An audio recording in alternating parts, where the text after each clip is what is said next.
Okay दोस्तों, आज हम एक बहुत ही इम्पोर्टेंट टॉपिक पे बात करने जा रहे हैं जो प्रीलिम्स के साथ साथ मेंस में भी पूछे जाते हैं।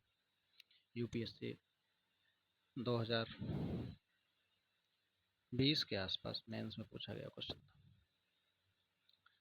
Coral bleaching. कोरल ब्लीचिंग को समझने से पहले सबसे पहले हम इसके छोटे छोटे जो इसमें पार्ट है उसको समझ लेते हैं। सबसे पहले कोरल क्या होता है। कोरल एक मतलब जीव होते हैं, समुद्री जीव होते हैं, बहुत सूक्ष्म समुद्री जीव होते हैं जो कैल्शियम सेक्रेट करते हैं।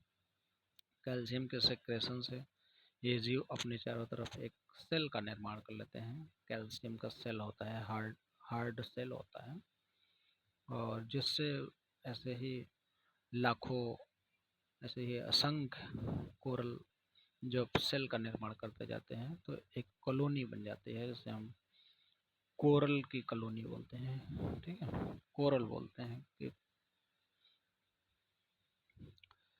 तो ये जो जब एक अपना कॉलोनी का निर्माण करते हैं तो समुद्र के अंतर्गत आने वाले शैवाल, जिसे हम जूजंथलाई शैवाल बोलते हैं खास करके, वो इन सेल में, जो कोरल के द्वारा बनाया गया है, इन सेल में अपने आवास के लिए, अपने आश्रय के लिए आते हैं और इसमें अपना आवास बनाते हैं इस कोरल के कॉलोनी में।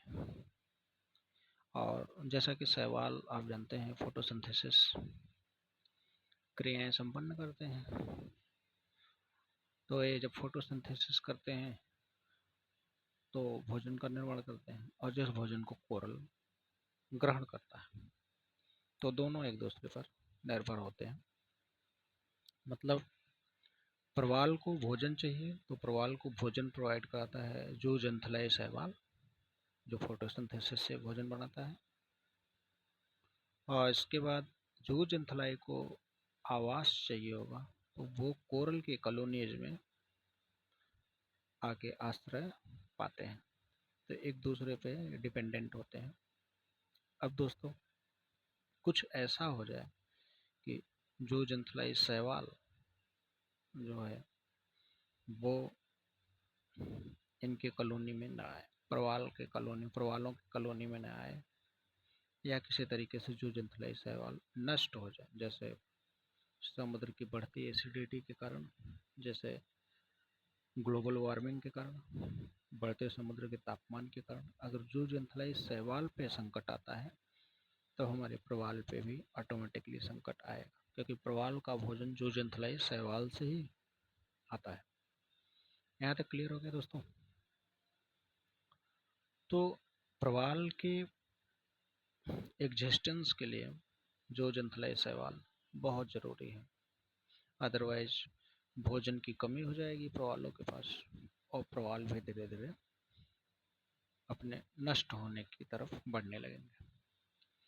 तो जब पर्यावरणीय कारकों से, पर्यावरणीय कारण मतलब जिसमें मैंने बताया समुद्र की एसिडिटी, बढ़ते तापमान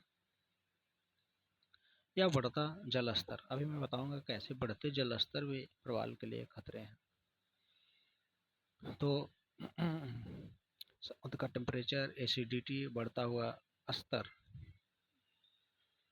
के कारण जूजंथलाई शैवाल जब प्रवाल से पृथक हो जाते हैं, या ऐसे कहें कि जूजंथलाई शैवाल जब नष्ट होने लगते हैं, तब प्रवाल अपने वास्तविक रंग, जो कि सफ़ेद होता है, अपने वास्तविक रंग में आ जाता है, जैसे कोरल ब्लीचिंग या प्रवाल विरंजन कहते हैं। मतलब कोरल का सफ़ेद हो जाना। सिंपल अगर एक लाइन में डेफिनेशन देखना हो तो कह सकते हैं कि कोरल का सफ़ेद हो जाना ही कोरल ब्लीचिंग कहलाता है। और कोरल सफ़ेद कैसे होगा? जब जूजंथलाई शैवाल उसकी कॉलोनी में नहीं रहेंगे, जूजंथलाई शैवाल उनके कॉलोनी में नहीं रहेंगे। ठीक है दोस्तों, इतना समझ में आ गया होगा। अच्छा, तो एक बात तो मैंने बताया कि कैसे बढ़ते समुद्री स्तर भी कोरल कॉलोनीज के लिए नुकसानदायक है। दोस्तों, कोरल जहाँ भी अपना कॉलोनीज बनाते हैं वो उथला हुआ समुद्र का पार्ट होता है छिछला, मतलब जहाँ की बहुत ज़्यादा डेप्थ ना हो। बहुत ज़्यादा डेप्थ ना होने से फ़ायदा ये उन्हें होता है कि छिछले जल स्तर, उस छिछले स्तर पे प्रकाश का, सूर्य का प्रकाश वहाँ तक पहुँच पाता है। और जब सूर्य का प्रकाश पहुँचता है तो जो जूझ इंथलाई प्रवाल की कॉलोनी में अपना शरण लिए रहते हैं, आश्रय ग्रहण किए रहते हैं, वो भोजन बनाते हैं। क्योंकि जानते हैं आप कि फोटोसिंथेसिस के लिए प्रकाश का होना बहुत जरूरी है, सूर्य के प्रकाश का होना बहुत जरूरी है। इसलिए प्रवाल हमेशा जहाँ भी मिलेंगे गहरे पानी में नहीं, गहरे समुद्र में नहीं मिलेंगे, छिछले समुद्र में मिलेंगे जहाँ तक सूर्य का प्रकाश पहुँच पाता हो। दोस्तों, जियोग्राफी में आप लोगों ने पढ़ा होगा कि सूर्य का प्रकाश कहाँ तक पहुँच पाता है। करीब 500 मीटर का एरिया ऐसा होता है जहाँ तक लास्ट से लास्ट प्रकाश का, सूर्य का प्रकाश पहुँच पाता है। तो इस अब दोस्तों, पानी का स्तर बढ़ने से क्या होगा कि पानी का स्तर जब बढ़ेगा तो कोरल का जो कॉलोनीज है वो डूबने लगे, मतलब वो नीचे जाता चला जाएगा। और जब पानी का स्तर इतना हो जाएगा कि वो वहाँ तक सूर्य का ताप नहीं पहुँच, सूर्य की प्रकाश नहीं पहुँच पाएगा, तो वो वहाँ जो जंतुलाई जो होंगे वो फोटोसिंथेसिस नहीं कर पाएंगे। जब फोटोसिंथेसिस नहीं कर पाएंगे तो जीव जंतुलाई मरेंगे, और जब जीव जंतुलाई मरेंगे तो प्रवाल जो होगा आपका वो सफ़ेद पड़ जाएगा, जिसको हम लोग ब्लीचिंग बोलते हैं, बिरंजन बोलते हैं। आई थिंक अब समझ में आया होगा दोस्तों। वस्तुतः प्रकाश की तीव्रता जैसे जैसे बढ़ती है,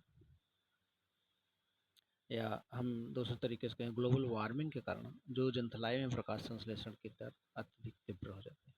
अगर मान लीजिए प्रकाश की पहुंच ज़्यादा है तो जो जंतलाई में फोटोसिंथेसिस ज़्यादा होगा, तो जो जंतलाई ज़्यादा भोजन बनाएगा। ऐसे ही ग्लोबल वार्मिंग ऐसा सिस्टम है। जैसे संतुलित रखने के लिए या तो प्रवाल जो जंतलाई को अपने से पृथक कर देते हैं, या जो जंतलाई अपने रंगीन क्लोरोफिल की मात्रा को कम कर देते हैं। तो दोस्तों, जब शैवाल अधिक बढ़ते हैं, जो जंतुलय शैवाल जब अधिक बढ़ते हैं तो आए प्रवाल जो होते हैं ये अपने को संतुलित, अपने को मेंटेन बनाए रखने के लिए जो जंतुलाई को अपने से पृथक कर देते हैं, या जो जंतुलाई अपने रंगीन क्लोरोफिल की मात्रा को कम कर देते हैं। दोनों स्थितियों में प्रवाल पर पोषक तत्व कम हो जाता है और वह अपने वास्तविक रंग अर्थात सफेद दिखाई देने लगते हैं, जिसको फ्लोरोसेंट ब्लीचिंग कहते हैं। तो दोस्तों, प्रीलिम्स के पॉइंट ऑफ व्यू से देखें तो उसमें क्वेश्चन आता है कि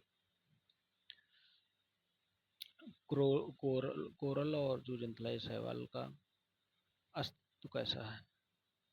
तो उसमें होता है कि म्यूचुअलिज्म का है, मतलब दोनों को फायदा होता है। ठीक है दोस्तों, दोनों को एक दूसरे से फायदा होता है। भाई, जो जंतलाई को आवास मिल जाता है प्रवाल के कॉलोनीज में, और प्रवालों को जो जंतलाई के फोटोसिंथेसिस द्वारा बनाए गए भोजन से भोजन प्राप्त हो जाता है। तो और मेंस में कुछ साल पहले भी क्वेश्चन आया था, और ये क्वेश्चन बहुत ही मतलब आपका ज्वलंत है। कभी भी स्टेट पीसीएस में, किसी भी स्टेट पीसीएस में पूछा जा सकता है, खास करके यूपी पीसीएस में, क्योंकि यहाँ जीएस, चार जीएस बनाए गए हैं यूपीएससी के बेसिस पे। इसके बाद 2 जीएस और अभी जोड़ दिया गया यूपी स्पेशल।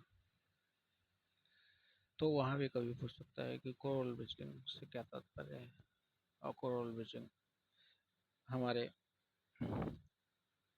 जैव विविधता के लिए या हमारे पर्यावरण के लिए कैसे नुकसानदायक होगा। तो ऐसे क्वेश्चन बन सकते हैं दोस्तों। आशा करता हूँ कोरल ब्लीचिंग अच्छे समझ में आया होगा। ठीक है दोस्तों, अच्छा लगे तो share, like, share, subscribe. Thank you दोस्तों।